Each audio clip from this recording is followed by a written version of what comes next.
पहली बार जैसे ही आसबिन की नजर रबीना पर पड़ती है वह उसे दिल से पसंद करने लगता है। रबीना स्कूल की सबसे खूबसूरत लड़की थी और आसबिन अपने दोस्त से साफ साफ कह देता है, मुझे रबीना बहुत पसंद है। एक दिन स्कूल से घर लौटने के बाद उसकी माँ उसे बाजार जाने को कहती है, लेकिन आसबिन टाल देता है। तभी माँ कहती है कि रबीना के घर भी जाना है। ये सुनते ही आसबिन के चेहरे पर मुस्कान आ जाती है और वह तुरंत तैयार हो जाता है। माँ एक बैग में कुछ सामान देकर कहती है, ये रबीना के घर दे आना। रबीना के घर पहुंचते ही दरवाजा खुद रबीना खोलती है और मुस्कुराकर उसे अंदर बुलाती है। बैठते बैठते रबीना अपने आधे खाए हुए चिप्स का एक टुकड़ा आसबिन को देती है और आसबिन तो जैसे लॉटरी जीत गया हो बिना सोचे तुरंत खा लेता है। जाने से पहले रबीना कहती है, मुझे नाम से बुलाया करो। दरअसल रबीना उम्र में उससे बड़ी थी, इसलिए आसबिन उसे हमेशा दीदी कहकर बुलाता था। धीरे धीरे दोनों के बीच गहरी दोस्ती हो जाती है। दोनों एक दूसरे को दिल से पसंद करने लगे थे, लेकिन कोई भी अपने दिल की बात कहने की हिम्मत नहीं करता था। फिर एक शाम रबीना फोन करके आसबिन को कहती है, रात 9 बजे हमारे घर की छत पर आना। आसबिन तय वक्त पर पहुंच जाता है। वहाँ रबीना उसके सामने अपने दिल की बात रख देती है और उसे प्रपोज कर देती है। दोनों एक दूसरे को किस करते हैं और उस पल से उनकी लव स्टोरी सच में शुरू हो जाती है, जैसे पूरी दुनिया उनके लिए थम गई हो।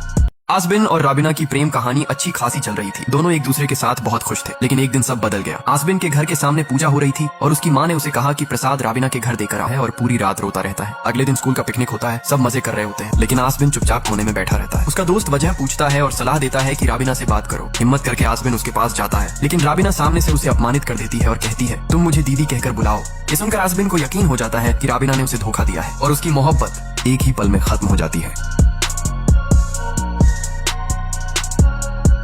रबीना ने जब आसबिन को सबके सामने अपमानित करके उसकी जिंदगी से निकाल दिया, तब वो अंदर से पूरी तरह टूट चुका था। प्यार पर उसका भरोसा ही उठ चुका था। सालों बाद एक दिन आसबिन अपनी सहेली की शादी में जाता है और वहाँ उसकी नजर एक लड़की पर पड़ती है, मीरा। वो उसे देखकर हाथ हिला रही थी। दरअसल मीरा आसबिन को पहले से जानती थी। शादी के बाद मीरा इशारे से उसे बुलाती है कि वो उससे मिले। दोनों मिलते हैं और उनकी दोस्ती गहरी होती जाती है। मीरा आसबिन का ख्याल रखती है, उसके साथ हंसती खेलती है, तस्वीरें खिंचवाती है और धीरे धीरे उस पर दिल हार बैठती है। एक दिन दोनों नदी किनारे बैठे होते हैं, तभी मीरा आसबिन को प्रपोज कर देती है और फिर उसे किस कर देती है। उस पल आसबिन के जहन में रबीना का धोखा फिर से ताजा हो जाता है, लेकिन थोड़ी देर सोचने के बाद वो हाँ कर देता है, क्योंकि सच यही है, जिंदगी में हर कोई सही इंसान का इंतजार करता है और आसबिन के लिए वो इंसान थी मीरा।